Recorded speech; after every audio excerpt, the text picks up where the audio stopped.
I know after my first year, Yep. San Diego wanted to trade for me, right? Man. And I could have been in San Diego and I would have been in the league 4 or 5 years maximum, and I would have been out. It's all so fascinating, Jason. All of it. All of it. It is. How easily things could be different. Welcome to the Jason and OC podcast. I'm Jason Bell. Mm-hmm. That is OC Umenyiora. Good. It's actually pretty good, you know. You like said that? Umenyiora. A lot of I people know still your say name. Umenyiora. It's No. not Umenyiora. It's Umenyiora. You told me something. Yeah. I won't even front the person out, but I always think about it. Mm-hmm. That can't pronounce his own last name. Yeah, I can't pronounce it. Can't do it. He actually had like a whole episode I know. on Twitter. He was like, oh, they've been saying my name wrong. And then he proceeds to say his own name wrong. And you are like, no, I know that tribe. I know your peoples. We're from the same tribe. Who? So nobody's told. Nobody has told him that he actually embarrassed himself. I know the meaning of his name. But do you think he's just not aware of it? He's just not aware. Somebody he wasn't. Somebody hasn't told him properly that in the Igbo language, you can't pronounce you. Right. It's oo. Yes. There's no you. Yes. There's no you in the entire language. Doesn't It's happen. Ooh. Ooh. And he don't even know. He doesn't know. It's not you. Ooh. I know. Anyway. Every time I see it, I think of that. You can't unsee it, right? No. Anytime I see him, I think that's the first thing I think. I can't unsee it. I'm it's with crazy, you. ain't it? I'm with you. This is why why do I always turn to NFL Africa? I'm sorry. It's on my mind. Always is. This is why, for me, Yep. a man of African descent Yep. in America, from America, in this country, now, Yep. in the UK. That's why it's so fascinating what you're doing. And the ability to show me, teach me, bring others along with your trips to Africa. Like that right there is strong. Yeah. How would I know this? Yeah. No chance. That's No, true. no chance. That's true. No real opportunity. I read a lot of books, but my direction is more precise because of the things we talk about. Thank you. Yeah. That being said, Yeah. how did you like this weekend's game? It was incredible. Yeah, It was a great game. it was. It was a great game. How We had a lucky good are we time. getting, bro? I mean, Seriously. this It's stupid. It can't continue, right? Like, because, you know, I'm a pessimist, so I'm not an optimistic person. Like, I'm a pessimist. I'm like, come on, man, this can't continue. You know, we had 3 of the best games of the NFL season. I know. Here, Yes. Can I they all challenge you came on to play. something? Yeah, please do. You are a pessimist. Yeah, I'm a pessimist. But when the heat is on, Yeah. you're so optimistic. That's because, like, I'm a pessimistic optimist. That's really, J-Bell, that's really what I am. I'm a pessimistic optimist. If I say something negative Yeah. or I'm worried about something, you, Yeah, the belief you have, Yeah. the trust, yeah, man, you had a game, bro, where the team told you, oh, you think you worth this contract? Yeah. You go ball Yeah. against the best left tackle in football. Yeah. And you showed up. okay. How are you a pessimist? Let me tell you why. Okay, and this is really going to make sense to you. Okay, please. You all right? Because I don't challenge your personality, but is gonna dang, make I need to sense. figure No, this out. This is going to make sense to you, right? I am a pessimist about everybody, but the things that we can control, I'm an optimist about that. That makes sense. And that's the difference. Totally get that.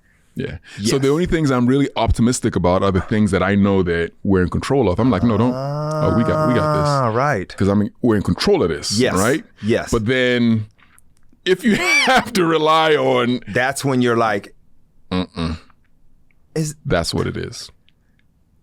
what do you think that does for you? Does that almost, I feel like it almost allows you to be very consistent and calm because you're not, when you don't expect stuff, right? Yeah.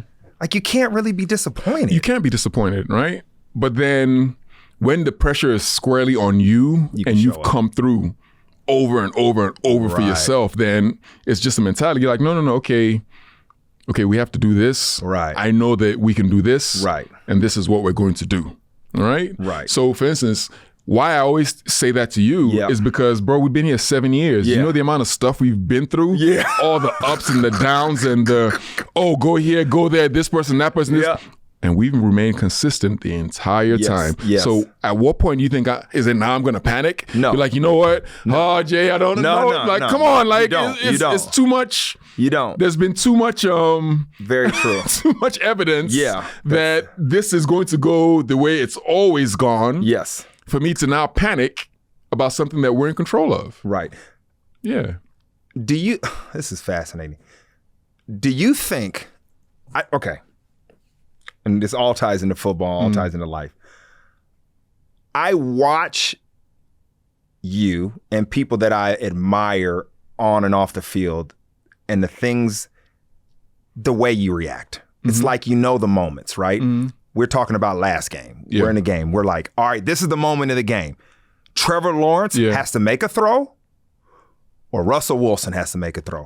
I know this running back's been doing this. I know this, but we understood the game. Yeah. We understood the moment. You understood coming off that edge in the game. When you talk about the Super Bowl, for those that don't know, when you went and sat with Strahan in the morning and you looked him in the eye and he was enjoying his breakfast, you were like, you were serious. Yeah. This is on us. It was, OC. Correct. It was. We were in control of it. Can you learn that skill? Or is that something that's in you? And I'm asking you because you've done it. Yeah. Has it? I think that the truth is it would be easy for me to say you can learn that skill, but that only comes with things being on your shoulders and you come through 90% of the time. Yep. You're in a position, you're like, okay, this has to happen. Yeah. I have to do it. Yes. And you go out there and you deliver, right? So if you went out there, if this had to happen and you went out there and you failed, right? Over and over and over again, you wouldn't have that confidence that, okay, when this has to happen, you're going to deliver, right? Yeah. But when you have delivered, then all of a sudden it's like, okay, this is on me. Yeah. I can control this. Yep. And you just know it's going to happen for you. Okay. I agree. So I agree. For instance, we talked about the situations between Trevor Lawrence and Russell Wilson. Yes. Russell Wilson's been struggling, right? Yeah, he's been straight up. Yep. Right? But before the game, I was like, Denver's going to win this game. You did say that. Right? And you said he was going to show up. He was going to show up. You said this is his moment. Right. Now, I got to give you credit for that. When it came down to the nitty gritty. Preach. When it came down to the nitty gritty. Take my sweater off of this. Who showed up? You called it. He did. Yeah. Right? Because you called it. You know, as much as you want to, man, that guy's a 9-time Pro Bowler, man. You know what I mean? Like, that guy's performed at a very high level for a very long time. Known for big games. At some point, you know, and the pressure was really on. Like, the pressure was really on. If they would have went out there and lost the game, there's a lot of things that could have happened. Oh, it does not look good for them. Right? Yes. So in that particular position, right, if I'm going to trust a quarterback, Russell Wilson or Trevor Lawrence, I'm going to go with the guy who I feel like this guy, he's going to, and the other guy, he hasn't been in that position enough. To your point, he has not achieved a high level of success in it. These last games he's lost, he's turned the ball over, Trevor Lawrence. Correct. And I mean, when it's down there, I'm thinking about this game while you're talking, and I'm like, on the goal line, a throw, and you throw an interception? Can't do it. Like, at some point, you start thinking, is this just who I am? This is a guy who's won his whole life. He's won his whole life, Trevor Lawrence. This is what I love about this, even talking about this. Then you look at a guy, right? Because you're right. Let me backtrack. You said that about Russell Wilson before the game. You said he wanted to do it here. When the moment came, it was like, it didn't matter what happened in the game. He made that throw on the outside. That's what he does. Yeah, a couple of good throws. Right. He just game's on the line. You look at a guy like Geno Smith over in Seattle. Mm-hmm. He had a lot of ups and downs in his career, but when you hear him talk and the way they're playing, they just beat our Giants. I'm not proud of that. Mm-hmm. But he never stopped thinking he was the dude. Mm-hmm. He never stopped thinking he was the guy without that adversity. Or maybe through that process, he had a level of self-evaluation that allowed him to change his mental framework. Mm-hmm. That's kind of why I asked that. You know? I think the interesting thing about Geno is Geno's been in the league for like 10, 11 years. How long is I'm not Geno sure. been playing? You're right. I feel like he's been in the league. He's been around a long time. A long time. Yes. Right? Yes. And you don't Simon figured that out. You don't get to be in the NFL for that long at that position without a level of talent. Right? Talent's real. Yeah. So this is his 9th year in the league. Yeah. So he's 9 years. 9 years Geno Smith's been in the league. Yeah. And so you don't stay at that level. You don't stay in the NFL for that long without talent, right? Right. He said something really interesting too when they he was like, and a lot of Giants fans were very, very angry. I think I know what you're saying, and let's dig into this. Yeah, very, very Let's angry. dig into this. He said that he gives credit to to Ben McAdoo and Jerry Reese for believing in him. Former head coach, former general manager. For believing in him, yes. right? When they benched Eli and put him in. You're right. And he was like, the city went nuts. They went crazy, right? Yeah. And even now, when he said that, they're very, very angry that he said that, right? Mm-hmm. But the talent is there, right? And it's on full display now. He just needed to be in a situation that somebody believed in, right? Yeah. And to me, that's just the most fascinating thing about the NFL to me. And not only just the NFL, just in life. Yes. Right? Just in life. You could, if you're not in the right situation, your talents and your ability will never shine. He could have gone anywhere else besides this Seattle Seahawks team, right? To any other franchise. And this wouldn't be happening for him right now. And we would forever think of him as the guy who got punched in the face, right? That's what we think of when we think of Geno Smith. And now this guy is on track to become an all-pro, Pro Bowl quarterback because he is in the right situation. Yeah. So we need to take that into account when we're judging all these players and all these people and all these things. They could be great players, great people, just in the wrong situation, man. And their whole career is finished because they just didn't go to the right team, the right situation. It's crazy. OC, you're so right. And I love how we're talking about players like this because this is what we enjoy more than just the X's and O's. But this is to your point about why you always spend so much time thinking about the world globally, thinking about circumstance, thinking about being politically aware. I think you hit the nail on the head when you said that. When people are fighting for equality, equity, all of the buzzwords, I just thought what you just said, the way you put it made so much sense. Think of the talent we've lost. Mm-hmm. Think of the things that could be different for all of us if people that had ability just had a chance, just had someone believe them, just had a little bit of fairness. And what that cost us. Think about what that cost teams. Your favorite team might have won a Super Bowl. They might have won a Super Bowl, yet someone in that chain of command messed it up. Yep. The best and the worst thing ever told to me was Darren Woodson, Pro Bowl safety, a mentor. When I came in the NFL, he looked at me and he said, Jay Beasley, he was like, you move like a first rounder. He says, you out here, everything about you. He says, but you're not, and never forget it. He says, because if you start comparing yourself to those people, you won't be here because you can't act like them. You can't do anything like them because you're not. And it was what allowed me to survive, but I think it cost me because it was a little bit of fear too. Yep. A little bit of trepidation because I was like, don't step out of line. What I enjoy so much and why I ask you these questions is, and just being transparent with the audience, it's many times that I've had that with you and you've just been like, no.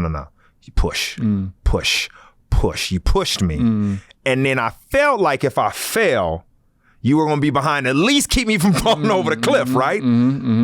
But if you're not there, around, none of it happens. Yeah. And you just witnessing that across the NFL. You see it in society as a whole, but we like plugging it all together. But I'm just seeing that a lot this year. Happens. Philly, Jalen Hurts. Yep. He can't go to no other, like maybe Baltimore, but he can't go to no other situation, right? It is just, yeah. It's working. The right coach. Right the coach. Right mentality. Right mentality. Everything. They went out and got tools for his skill set. But what does he have, OC? He's got command, like his demeanor. That part of him, who he is as a leader, boom. Tua. Yep. They went and remade his college. Ridiculous. Ridiculous. They said Alabama they point were about two. to run this guy out of town. Run him out of town. Man, you see quick release, quick process, quick everything. They did what he did well in college when they recruited him. But it took somebody to come in and do that. It wasn't ownership. Now ownership had to agree with it, but it was someone in that chain of command. Yeah. That is so fascinating. It's all so fascinating, Jason. All of it. All of it. It is. How easily things could be different. Bro, Detroit.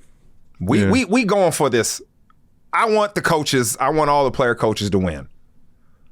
I want all that to happen. There's something going on in there that I'm not aware of that's making it messy. Yeah. It's just, I don't know, man. I don't know. It's just all this is just so crazy. It is. When you even when you personalize things, and I say this all the time. Yeah. Right. Like, I know after my first year. Yep. San Diego wanted to trade for me. Right. Man. The biggest trade ever, bro. But the thing is, game changer trade. I would have went to San Diego. Yep. Right. And it was only midway through my second year. I would say like early in my second year when I started really watching Strahan. And I was like, I started talking to him. Right. And he started to tell me the things that I needed to do. The things that Strahan told me that made me the player that I am. And I fully understand that. And I could have been in San Diego and I would have been in the league 4 or 5 years maximum. And I would have been out if I didn't know these things that Michael told me. Right? So I can hypothesize. We don't really know. I don't know what would have happened in San Diego. Yep. But I know what happened in New York. Yes. And I can go into the stadium and I can look up there and I can see my name and I can know for a fact that in New York, if Strahan wasn't there, that never happens. Scary. You know what I mean? Is it scary? It's scares beyond it's beyond comprehension. If this man, if he left 1 year before, if he's not there to say, hey, this is how you get off the ball. This is how you study film. If he doesn't tell me that, I don't know who would have told me those things. And nothing I would have done in the end, it just wouldn't have happened. It just wouldn't have happened. And how many people are there like that? How many, it's all of this stuff is just, it's too much, man. It's too much. When you think about championship teams, that shows a level of success, right? Yeah. You think about the giving that needs to happen. Not only the sacrifice as individual, but the giving of information, knowledge, resources, whatever. You almost can look at social groups and think about your social groups and that and the growth in that. You know, you hear people make quotes of if your circle is doing well, you'll always have a chance. Something like that, right? You know, people say it more eloquent than that. But it is. It's like there's always an opportunity. You look up, your people are making moves, there's an opportunity. Well, that comes with a lot of transparency, giving, knowledge, all that, right? It's like here, you know, you make a pound, I make a pound. You know, you move it around, you help each other out. That's what it takes on these teams. Now you see the result in a year. But what you're talking about is a guy, you're coming in, there's only so many quarterbacks to hit, but he gave you the knowledge. Yep. He gave you the fruit. And what did that bear at his last year when he was out the door? Won. He won. That investment. We all won. Yeah. Everybody won. I don't see that throughout the league. Yeah, it's not happening. That's not the norm. Yeah. That's not normal. That's not, oh, this is just what we do. Yeah. It's not. So speaking of that from like a team perspective, right? So we know Sirianni, the head coach for the Eagles, and what he's done in Philly, right? He tailored his entire scheme around what Jalen Hurts does. Yes. Right? He's doing his Oklahoma offense. Right. Brought in weapons. Yeah. They've tailored everything around Yes. this, and they're successful. Yes. Don't know if they're going to win the Super Bowl. But they are They're successful. A very good football team. Yes. And you look at Miami, right? With Tua, the same guy who they literally were everybody, even Sean Payton. I remember Sean Payton, who's a very good, you know, coach, high, you know, quarter. He was like, oh, Tua is out of there. Teddy Bridgewater's going to take his spot. Yep. That was foolish. That was a foolish thing. Like if you look at it right now, Look what's happening. look what's happening. That was a foolish thing to say. So you mean to tell me Sean Payton gets this job for the Miami Dolphins, which there was talk that this could happen. Oh, it was supposed. It was on the books. It was close. Right? Yeah. Think about that. Yep. Think about Sean Payton coming into the Miami Dolphins situation, right? Already has no belief in Tua, thinks he can't play, right? Yanks him, puts in Teddy Bridgewater. What's going on with Tua Tagovailoa right now? We don't see. Yeah. Doesn't exist. He's a washout. Yeah. Out the league. Yeah. Because he can't play. You leave the team that drafted you first. It's just it's hard treading. What are we talking about here? No, I want you to just take a couple of seconds to digest. Yep. What happens if a different coach walks in there? How many times do you think this has happened to so many different players? So many Thousands players. of times. Thousands of players. Good players. Good players, man. So unfortunate, man. It is so sad, and I've seen it. And I think it's because of control, OC. This is what I believe. Ego is the enemy. Yeah. It's the enemy. And I think this. How do you get a head coaching job if you're a coordinator? It's your your philosophy, it's your mind, it's your play design, right? You're hiring me because I can draw up these things that work.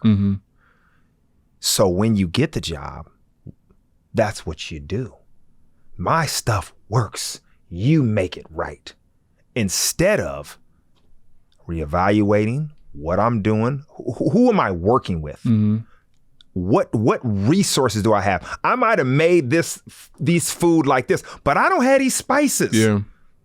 Where all these chefs you probably see, these really celebrity type chefs, these great ones. I guess the skill is I can make things happen. I can make magic, right? That's what you see with these franchises that have success, with these coaches that build philosophies around players. I think they do. They go in there and they don't complain about not having the right ingredients, because that's what these other ones, they're making excuses. If I just had this, it would taste like this. They're like, this is what we got. And they teach, they evaluate, they coach, they listen, they learn, they evolve. That's the kind of person, that's the kind of company I would want to invest in. Yeah. You see companies all the time get taken over by the wrong people. Products, trash. Yep. don't even exist. Companies you're like, man, they made a good this. I remember American Apparel, man. I bought all them T-shirts, man. It was down the street from my place in New York. Gone. CEO ran in the dirt. People, one person, two people ruining stuff. Ruining. You know something else that's... I miss them shirts, OC. Yeah. You know something else that's really crazy? You know something else that's really, really crazy, Jason? And this is even more scary than football. Way more scary. Is that you or I can go to one doctor and live and go to another doctor and die. You could go to one lawyer and go free, and you can go to another lawyer and go to jail. Resources. There's not only resources, right? There's bad doctors, right? There's people who are bad at their job. And bad lawyers. Bad lawyers. There's good and bad everything. The same way there's good and bad players. It's like it's in everything. It's everywhere. And people are literally your life. Bro, my neck surgery I had. I go see a doctor. Get it all lined up. He wants to put all the plates in it, all that stuff, right? I call the Giants. Yeah. Go to the top dog. Hey, I'm thinking about this. Send me your x-ray. Don't do anything. Let me make some calls. Calls back. You're going to this surgeon because they're smarter. They're better. They're this. They're that. Come in. Oh, he's like, oh, we don't need to do that. We just need to do this, this, and this. OC. A completely different approach. like not even the same. Yeah. Now I had access to both of them, but I don't. You know, you could have went to this one or that one. Boom. Yeah. And it would have been a different been a different thing. And this is where when you evaluate these things, when you talk about them, it's just so easy to point at the result. It's so easy to blame this and to blame that because that's what people do because they don't want to think a little more deeply about it. And what you're saying is so true. Like all of these things, everything we're seeing right now in the middle of this season are a bunch of little decisions. That's it. Small, minuscule. We could literally be the #1 podcast if we had a better producer. Period. How crazy is that? Remove Simon. We could be the #1. You remove Simon. If we had a better producer. But that's the bottleneck. Yeah, it's crazy.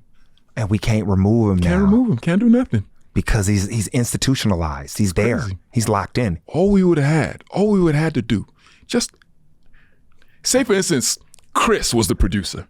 We might be the #1. Definitely in Mexico. Definitely. Chris will have us right in Mexico. Shout out to Simon. Shout out to Chris. And Will. Well, we can't talk about Will because Will is he might not even be here. Yeah, Will might not even be here. If he's here. We don't even know. We're gonna call him Will Yam. Oh, OC.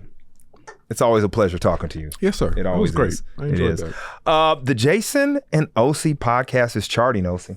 It's charting. Okay. It's charting. Okay. Would you like to hear more? Please. Okay. I'm excited. Let me just comment on those boots you have. You like them? I do. Well, first of all, you see my ankles showing? My ankles are showing. I'm not into... My brother says, my younger brother, he was That's like, what rich people do. Is that really what they do? I think. I thought maybe this is what poor people do because they couldn't afford the pants that covered their No, whole... I think when you're so rich, you can wear pants and look poor. But I'm really not that rich though, Jay. That's a damn lie. That's a damn lie. It's all relative. Yeah. You're It's relative. Me and you are living two different lives, brother. Shout out to OC for giving me all the work. If y'all see me doing everything, there is a reason.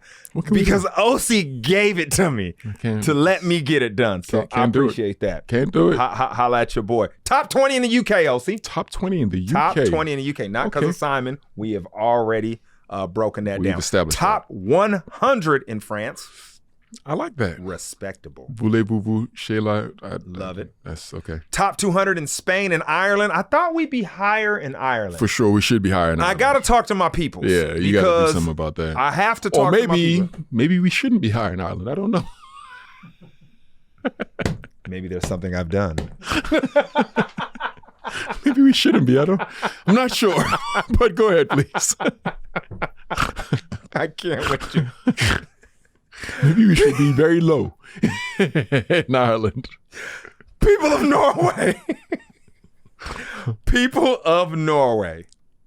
You have let down the Jason and Osi podcast. Uh-oh. We are down in the Norwegian podcast charts. I wonder what happened. Come on, Norway. Why are we down? What did we say? Did we say anything about Norway? No, we love Norway. No. We love Norwegian people. No, I know what happened. What did you say? We didn't say anything. It was Simon was telling us to speak that Norwegian tack and all. And it was cultural that was appropriation. offensive. Cultural appropriation. That's exactly what we did.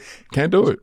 And he fronted us out. He did. He should have guided us better. Yeah. Cultural appropriation. It is going. People of Norway, we are sorry for culturally appropriating you. We shouldn't have did that. Again. Never do that. We again. listened to Simon. Yep. Foolish behavior from us. One more stat, fans. One more stat for the fans. Okay. Sorry about that. The Jason and Osi podcast has passed 1.8 million listens, Osi. 1.8 million listens. Wow. That is incredible. That is.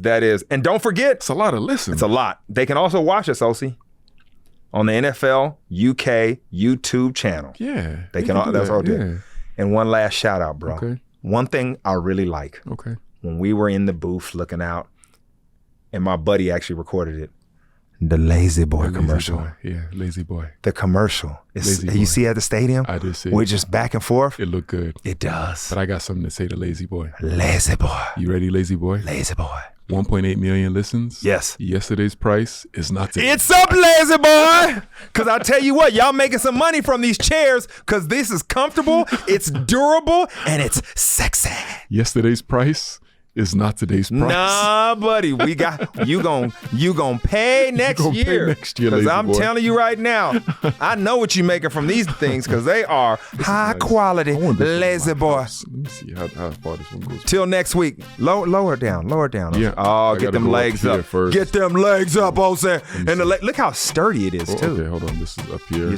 Look how strong it is because you got some. I got some long. You're a physical dude. Yeah. Oh yeah, go down. Oh, so that's relaxation. That's the good thing. See, if I'm watching TV, I can be like this. Yes. You know what I mean? Yeah, that's what you need. Yeah. And your son can be like, "Why are you mocking me, Daddy?" You're mocking me, aren't you? I got to go pick him up now. All right, let's go pick up your son. Holla at us till next week. You're mocking me, aren't you?